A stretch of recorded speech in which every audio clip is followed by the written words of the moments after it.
Hello again, everybody. My name is Mike Petralia. It's episode 232 of Patriots Beat on the CLNS Media Network. You can find us, of course, at www.clnsmedia.com. Follow us on Twitter at CLNS Media and at Patriots CLNS, and on Facebook at facebook.com/CLNS Media. Speaking of our website, be sure to visit the all-new CLNS Media website. It's launched at clnsmedia.com. That is now the home of this podcast and over 40 other podcasts and vidcasts in the world of sports, finance, comedy, and lifestyles. We're so excited to have our show featured on the new CLNS Media website. Check us out again, clnsmedia.com. My pleasure to welcome a guy that I have known for a long time in these parts of New England, Levan Reid. He is an exceptional sports reporter for WBZ TV, but also one of the many talented hosts of Patriots Fifth Quarter on WBZ TV. Levan, welcome to the program, and thanks so much for joining us from Minneapolis. Anytime, my friend. I think we've known each other for over 20 years. Yes. I feel like we've been covering the beat and around, whether it be all the Boston teams, Patriots, Red Sox, Celtics, and the Bruins for a long period of time, and all of it has been fantastic. So I'm glad I'm able to join you on this show, which sounds like to be a great show. I'm excited. Yeah, it'll be fun. I want to ask you straight off the bat, since you brought it up, how many Patriots Super Bowls is this for you? This would be my fifth. And I went to one when I was working someplace else. When I was working in Washington, D.C., I actually went to the 2007 Super Bowl. So I've been able to cover Patriots Super Bowls when I was covering the team, and even when I was not covering the team, I went to see, because that Super Bowl had a little bit of a historical realm to it. So I was in Washington at the time, and I was able to go watch them then. So, I mean, you know as well as I do, covering the Patriots there's no short of amusement and stuff going on in news, and their success is one of those things that goes beyond sports. It gets talked about in all realms, whether it be music and other entities of entertainment. The Patriots are at the top notch of most everything.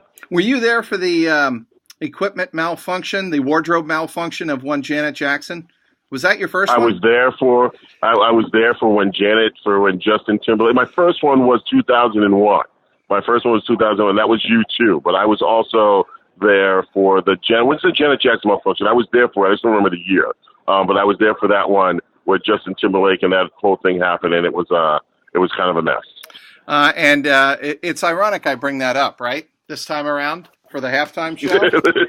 Because Justin Timberlake is here, but there is no Janet Jackson. I get a feeling that we're going to see some Chris Stapleton. We're also going to see some Jimmy Kimmel. There's a possible that we're going to see Jimmy Fallon. Right. We're going to see other things here, but I'm sure Justin Timberlake is going to put up a great show. And I'm sure at the same time there's going to be some people here who are saying, why is there no Janet Jackson? Why can't she get involved into the Supertime halftime show? I can't wait to see if they have a Prince theme, because they had a Prince theme for the Super Bowl opening night. So I can't wait to see if they do also have a Prince theme. They need to have a warming trend theme for the Super Bowl, because it is freezing here. Okay. It is absolutely so cold. Let's get to the hard, cold facts. How cold is it there? When you arrived on the ground, when did you get there? What day? I got here Sunday afternoon. We did a show back in Boston, took a 4:15 flight here, landed at 6, and did a Sunday night show here. And then Monday we had to do the send-off rally, but we did it from here. Monday morning we got up. We're an hour behind here. We got up at 6 o'clock. Got in the car, and it was 7 degrees. And with the wind chill, it was minus 23. Oh, God. Isn't that just wonderful? Isn't that just like being in Houston or Phoenix this time of year, or even southern Florida?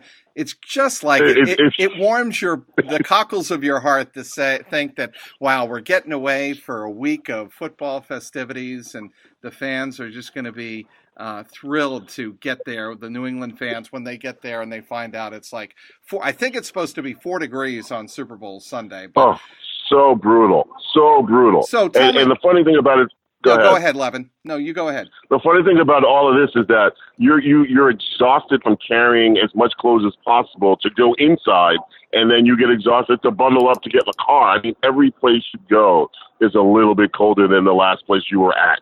I mean, every place is cold. There's so much wind. I mean, you get downtown and there's nothing really blocked off. Everything's kind of low level. I pride these people. I did see something very interesting. We're in the Mall of America, and the Mall of America is about 2.5 miles each floor. It's about 3 or 4 floors. So you get here at 6 a.m. and the mall is open because this is a true mall walker situation where mall walkers come and they get their workouts in the morning, and they open the mall for it because you know what? You can't walk outside. You can't walk outside, but you can walk in the mall. I am glad you are warning me because I will begin my CLNS coverage on site early Saturday morning when I arrive, and I'll be there for the game and then turn around and leave on Monday. But I'm looking forward to joining you out there on Saturday, the day before the Super Bowl. All right, let's get to some of the X's and O's that I think certainly you have followed very closely. You were at Media Night, Super Bowl opening night, Monday night at the Mall of America, and you were in St. Paul. You were at XL Energy Center. You were there. Today at the Mall of America for the more traditional media availabilities for both the Patriots and Eagles. Give me 3 ways the Patriots win and 3 ways the Eagles win. Can you do that kind of right off the top of your head? Absolutely. The Patriots win by doing what the Patriots do. Basically, they wear teams down to a point where teams make their own mistakes. Tom Brady gets his game on, and then Gronk is able to play, and you're not able to guard Gronk. And they get turnovers, which is which they can do at times, and put Nick Foles in a box.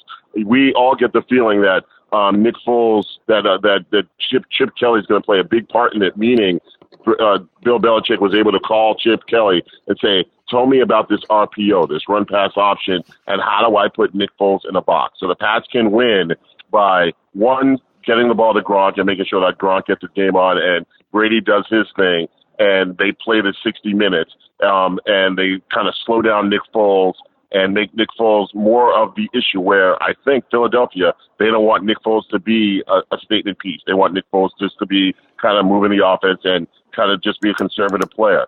The Eagles can win if they get to Tom Brady. That's number 1. Get to Tom Brady as much as you can with Fletcher Cox. They can do it for Fletcher Cox. Could be the best offensive player on the field for both teams. He's that good of a player, right. And they're going to take more than one player to get to him. They can also run the ball if LeGarrette Blount can do it, and same thing with Jay Ajayi. And they're going to need to keep their heads about them. And that's the one thing I think teams need to understand. Keep your heads about you. There's going to be a point in the game where you and I have watched it where you're going to have to make a decision. And that decision has to be the right one, because when you make the wrong one, all of a sudden Bill Belichick capitalizes, and then he capitalizes, and then you start to see the spiral staircase that these teams fall down and they can't pick themselves up. And that's when the Patriots seem to take over. And it is so important for the and I'm sure LeGarrette Blount's telling them, and I'm sure Chris Long is telling them, you better play 60 minutes because the Pats are never out as long as they have 12 and those guys on the sideline. Speaking with Levan Reid, sports reporter for WBZ TV, and of course an exceptional Patriots beat reporter for WBZ TV, and one of the many talented hosts of Patriots Fifth Quarter on WBZ TV. I have to tell you guys about my newest time-saving trick. I got my daughter Janie's contact lens prescription renewed from my couch just last week, and it took me only 5 minutes. I was using an awesome new app called Simple Contacts. Simple Contacts lets you renew your prescription and reorder your brand of lenses from anywhere in just minutes through an online vision test. If you happen to also have the existing prescription, you can use that existing prescription to reorder new lenses from Simple Contacts at simplecontacts.com. It's designed by doctors, and every test is reviewed by a doctor, so they're literally bringing the doctor's office to your home. The contact lens prices are just unbeatable. The vision test only $20, and shipping is free. Best of all, my listeners get $30 off their first Simple Contacts order with promo code Trags. That's Trags. This is not a replacement for an eye doctor visit, but again, try it yourself and save $30 on your lenses by going to simplecontacts.com/Trags or just enter the code Trags, Trags, at checkout. Again, that's simplecontacts.com/Trags or just enter my code Trags at checkout. Speaking again with Levan Reid of Patriots Fifth Quarter and WBZ TV. I want to go back to something you brought up, Levan, that I think is absolutely something to keep an eye on Sunday. You will, I will, and that is how the Patriots defense plays Nick Foles. I am of the belief, I think they are going to give him the underneath passes and make him check down all day and force him to make good reads all day, because I think the key to this game is making Nick Foles execute under pressure. I agree with you, but I think Nick Foles can do that. I bet you they think they're just going to not read the run-pass option and they're going to rush him. They're going to treat him as if he's almost a slower, not as athletic Tim Tebow, where you're not going to acknowledge the run pass option. Everybody sticks with their keys, and you do still make Nick Foles take everything underneath, but you shorten the field even more because you just keep moving up the field. I think for him, they don't want Nick Foles to be obviously a major part in this game. They would rather run the ball, have Nick Foles throw for maybe 145, 150 yards, and they can control the game with their defense. If Nick Foles starts to throw the ball, or you're looking at 35 passes, I mean, they're in a bad spot. See, and you know that as well as I do.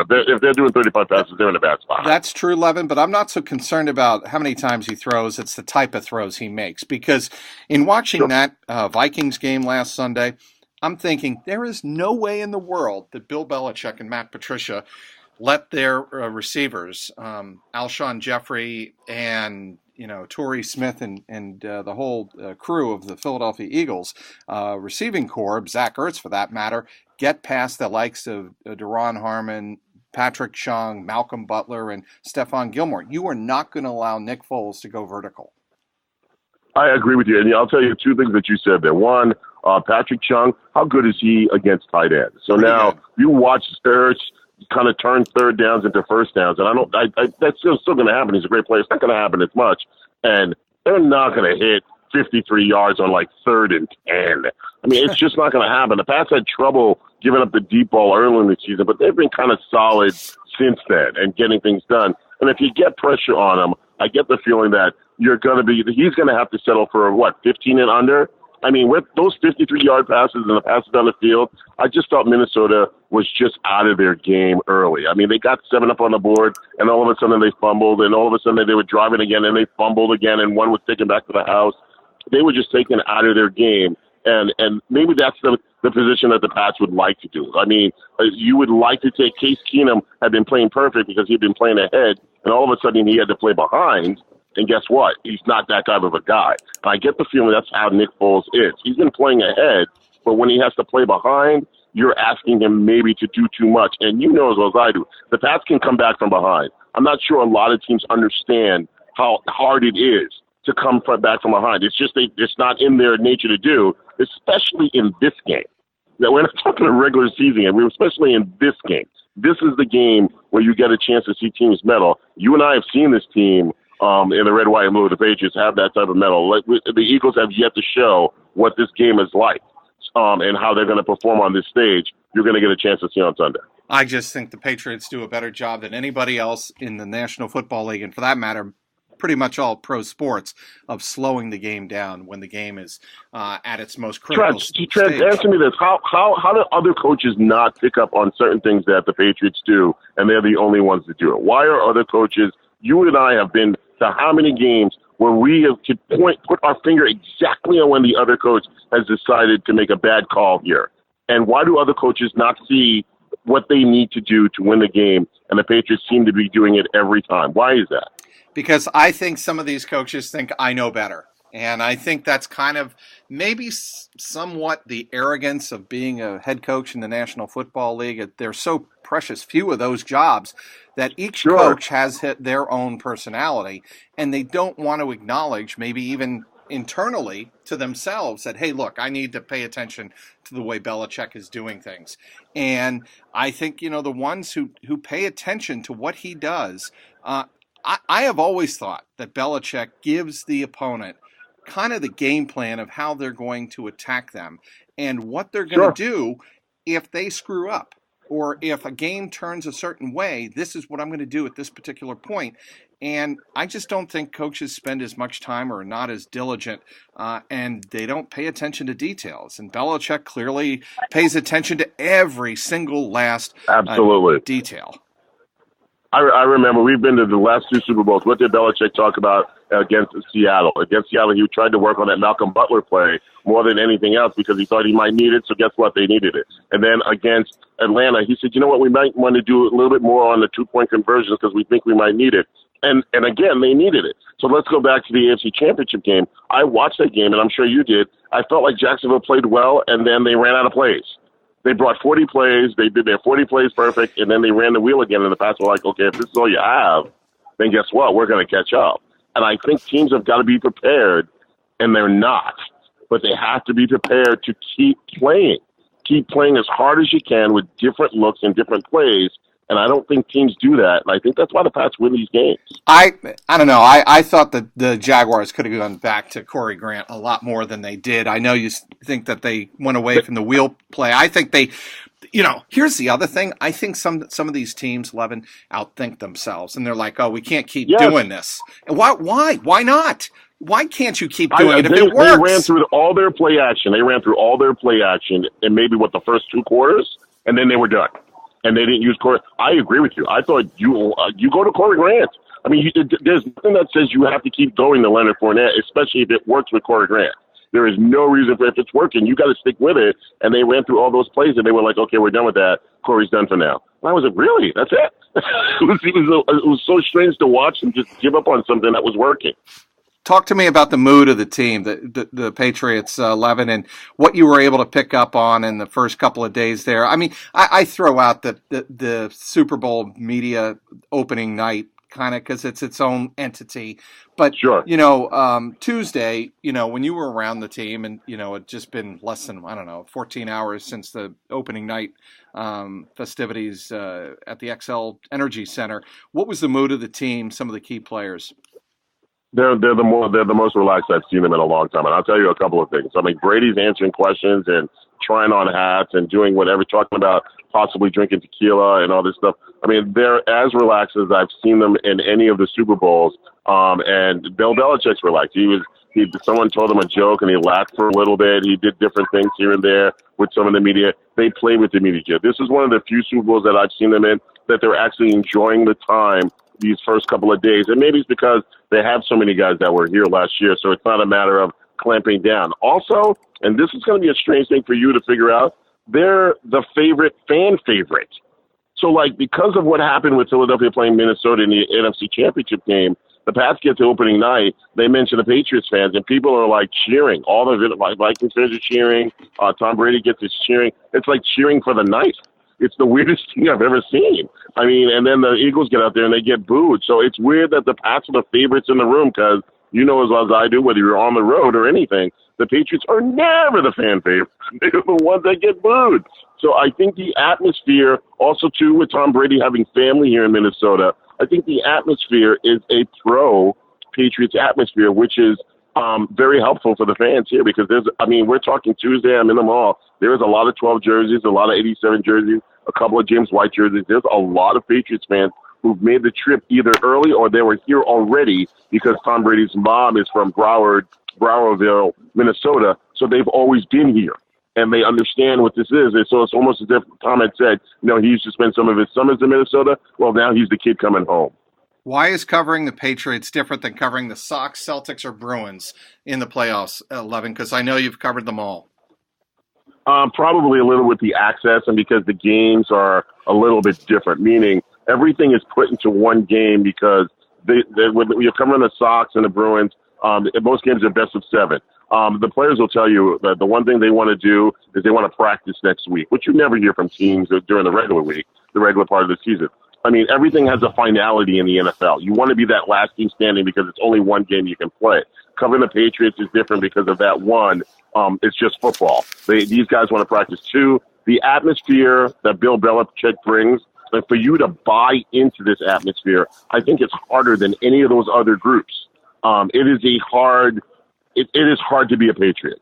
It is not easy. Talking to Stephon Gilmore about his season this year, coming from another team, and he said, I knew it was hard to be a Patriot, but I didn't know it was this hard. And it took me a while to get used to it. And he said, you're in Buffalo, you make a bad read on a play and it costs them a game.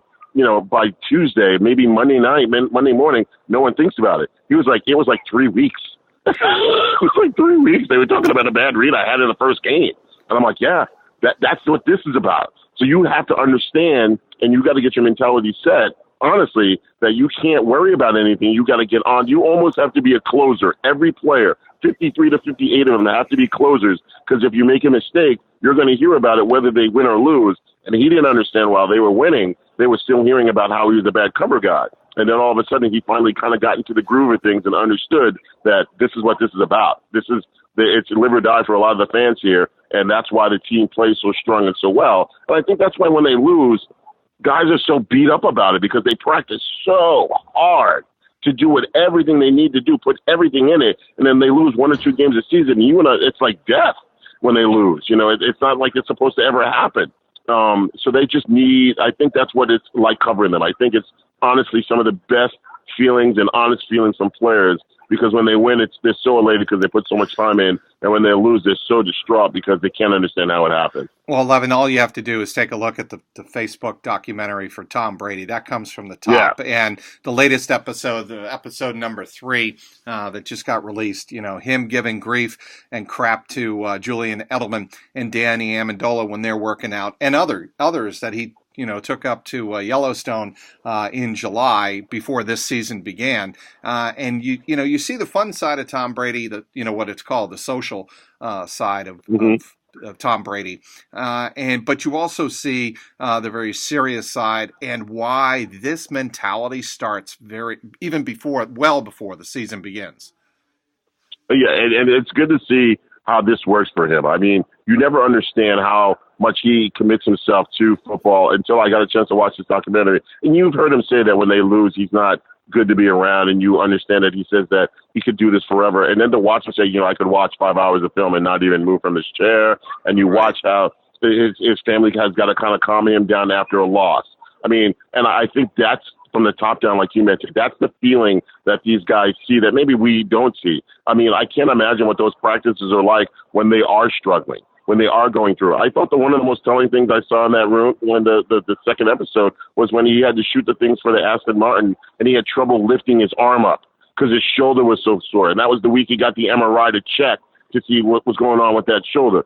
So, I mean, the revealing episodes of what's going on, how he wants to continue to play till he's 45, how the little things, he's trying to get 1% better with Tom House. He's such a perfectionist, and he thinks that everything he needs to do is going to make him a better player. And he's not worried about being 40. He's worried about making sure he stays productive in the NFL. The age for him is not a thing, because he thinks right now, and he'll tell you, and he feels that way, and you have to believe it, he's playing his best football. And we could be talking about the league MVP, and if the Patriots go on to win, we're talking about maybe a 5-time Super Bowl MVP. Another Patriots-Eagles Super Bowl, another ill-timed Philadelphia parade plan. It's so stupid I can't even say it. Who in the world in Philadelphia is responsible for leaking this type of information? Do they not remember 13 years ago? I mean, and Bill's going to bring it up on the last meeting they have. Oh, by the way, again, this is what's happening. So just to get these guys motivated and get them ready to go. Of course he is. So our listeners and podcast subscribers here on the CLNS Media Network can follow you, Levan Reid, on WBZ during Super Bowl Sunday. What's your day going to be like, and what is your coverage going to be like? We have a 2-hour pregame show starting at 11:30, and it goes till 1:30, and then from there we just kind of wait and wear around. But our pregame show is going to be right on WBZ, and you can also watch it on WBZ Sports, CBS.com. And then after we have the game, which is on NBC, and then after the game, our 5th quarter postgame show and news will follow. and we'll go on for as long as we can, and then we'll be right up again that next morning, Monday morning, with hopefully a Pats victory, and on WBZ this morning from 4 to 6 to cover everything else. So we have a full Sunday plan to go. I'm not looking forward to it, and I'll tell you why. Because you know how we do Sundays. You usually do it outside the stadium on the scaffolds and everything like that. And from what I understand, it's going to be 4 degrees. So that could be the day that I may see some disparaging things to get myself off the scaffold. Maybe I'll be there next to you and trying to talk you down off that proverbial edge of your career. I won't let you do that, Levan. I'll trust me. How can people follow you on Twitter? They can follow me at Levan Reid, and please do. I mean, I'm a pretty good Twitter. I'm not as good as you are, or some of the other guys, but I'm always in the mix with things, and I always kind of learn it from the other guys around here. And I have fun on Twitter. I'm not one of those guys who are trying to chill people on Twitter or troll people on Twitter. I kind of have fun, so I have a good time with it. There's nothing wrong with that. Well, when you're not following Levan and WBZ TV's coverage of the Patriots on Super Bowl 52 game day, stay with us, CLNS, on game day, starting with the CLNS Media New England Patriots pregame show with Alex Barth. There's just one left for the season, of course. That's going to be a half hour before Super Bowl 52. Then you can, or 90 minutes before Super Bowl 52. Then you can catch the postgame show with Marvin Ezon and Mike Molyneux, live after the Super Bowl on clnsmedia.com. I, of course, will be there on site at U.S. Bank Stadium in Minnesota, bringing you both locker room reaction and my stand-up on the field following Super Bowl 52. Subscribe to everything on iTunes, Stitcher, and YouTube now. Also get daily team updates on the Patriots Newsfeed podcast with Tyler Trudeau, also available on the CLNS Media New England Patriots postgame show feed, available again on iTunes, Stitcher, YouTube, and the CLNS Media mobile app. Thanks again for downloading today's Patriots Beat. Want to once again thank our guest, Levan Reid from WBZ TV and Patriots Fifth Quarter. You can also give us a follow at Patriots_Beat, at Patriots CLNS, and at CLNS Media. And one more Twitter account to follow, my own personal account, Trags, Trags. Today's sponsor, SimpleContacts.com. For Patriots content manager Mike Alonji, CLNS media executive producer Larry H. Russell, the founder of the network, Nick Gelso. Thanks to everyone who tuned in. This is Mike Petralia, and this is the Patriots Beat podcast powered by CLNS Media. What's going on, Pats Nation? This is Marvin Zahn of the CLNS Media Network, and I'm here to tell you right now to check out the CLNS Media New England Patriots postgame show hosted by myself and my co-host, Mr. Mike Nice. And live on CLNS Radio immediately after every single Pats game. Call in at 929-477-2386 toll-free to get your voice heard and contribute to the host breakdown and analysis of the latest Patriots contest. We also got the stars and sorries of the day, Twitter posts for the plays of the game, and everything else that is going on with the 5-time Super Bowl champions. Subscribe to CLNS Media New England Patriots postgame show on iTunes and Stitcher, and the best way, download the free CLNS Media Network mobile app for on-demand listening anytime, any place, anywhere.